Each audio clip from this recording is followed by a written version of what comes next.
Hey guys, just wanted to do a quick little video. I want to talk about something I recently heard from game designer David Jaffe. He used to be a titan in the industry. He was the guy behind God of War and Twisted Metal. So not a small fry. And I've actually had the pleasure of interviewing him a couple of times around 10 years ago when Gamergate was getting started.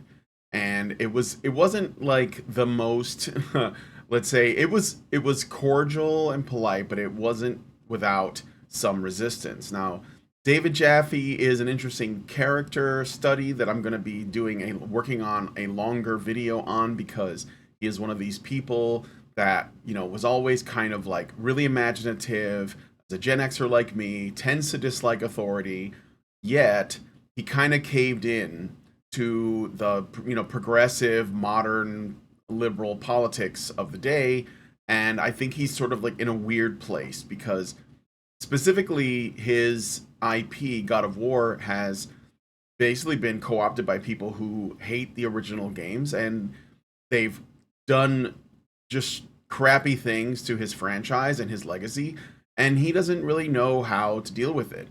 So I'm currently working on a video that's just gonna show some clips of old interviews I've done with him, and also like what he's been saying about people who criticize organizations like Sweet Baby Inc. and this kind of woke, progressive, modern political landscape. But first, I saw this video today, just a little while ago, that was only unstreamable. So I'm gonna go to that right now.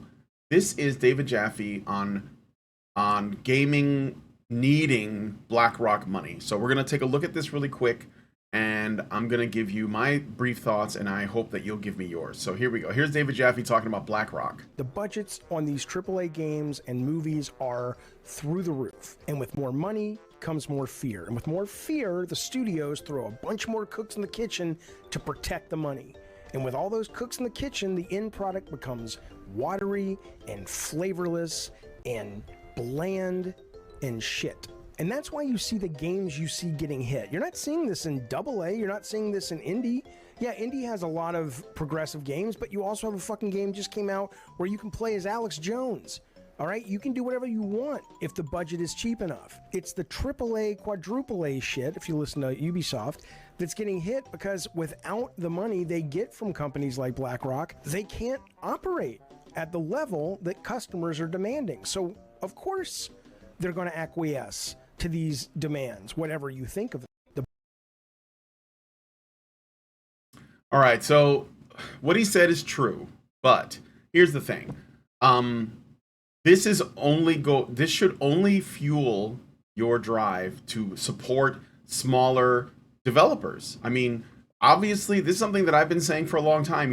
For many years, I have observed this has started happening with like Activision and EA back when the Call of Duty franchise was like blowing up. So we're talking like, well, around the time of 2014, 2015, maybe even before that. And I was expressing concern that video games were trying too hard to be taken seriously. They were trying too hard to be like movies. They were trying too hard to have like, extremely high budgets with like, I think Kevin Spacey was like in one of the Call of Duty games, doing like a character. And I was like, well, this is going to make the games like the price of producing games is going to go through the roof, and the quality of the game itself might suffer. And I think that's part of where we're at now. Here's the bright side of this. You don't have to, obviously you guys don't have to support these big AAA titles that are using BlackRock money and this kind of like DEI or DIE, as I like to think of it, ESG garbage to like essentially make a game that is gigantic in scope and budget, written by like 20 people, 30 people. No one has direction, but the only thing they know for sure is they want to cram some diversity, equity, and inclusion in it. You can just ignore all of that and just support the titles you like. I've been saying for probably the last 5 or 6 years that I'm more interested in like AA developers and smaller games. Now, these games aren't immune but they're solid enough, you know, as long as you know it's a labor of love. I can give you guys a couple of examples. RoboCop Rogue City is one. You know, it's basically clearly made by people who love RoboCop. They just like the movies. The old Friday the 13th game, it was like you know, the sort of like what do you call it? The multiplayer was sort of, you know, a parallel multiplayer, you know, where you have like one character that's really strong against, you know, several characters that are weak. For some reason, I'm like asymmetrical. That's what it is, asymmetrical.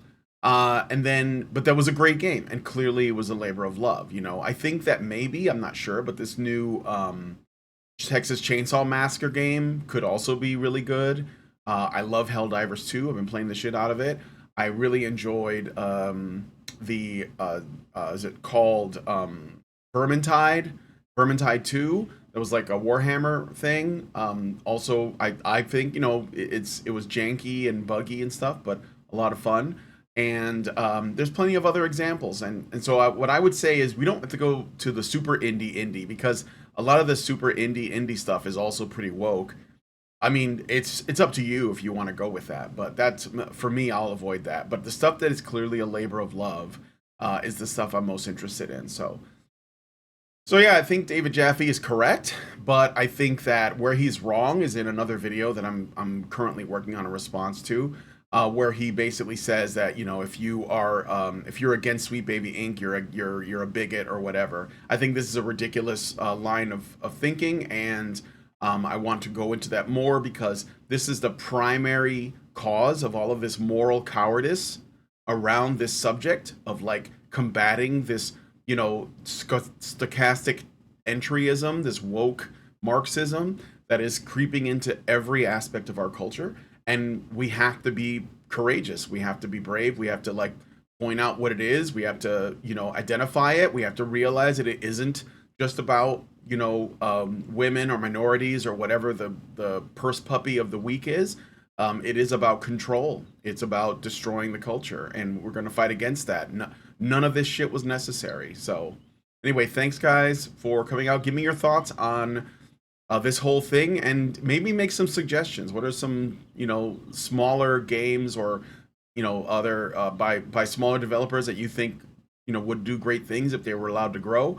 I think that this is like the best landscape for that kind of thing. You know, there's lots of crowdfunding options. There's lots of people doing their own thing, and I'm excited for the future. So anyway, thanks guys for coming on, and I'll talk to you in the next one. Long live Vivian.